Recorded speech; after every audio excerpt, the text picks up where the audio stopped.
how to get free coins on Binance. Now, getting free coins on Binance can be done through various promotions, reward programs, and earning opportunities.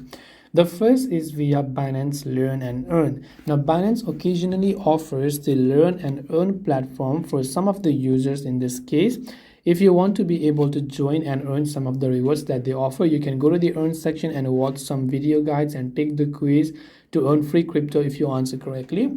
The referral program is also actually a great way. So you can go to your profile from the top left.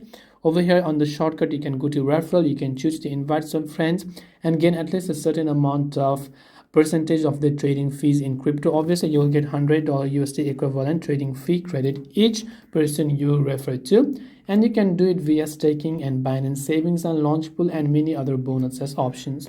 But this way you'll be able to go ahead and then get free coins on Binance. I hope that this video helped you. If you have got any more questions, feel free to leave them down below. Thank you for watching till the very end, and as always, see you soon in the next video.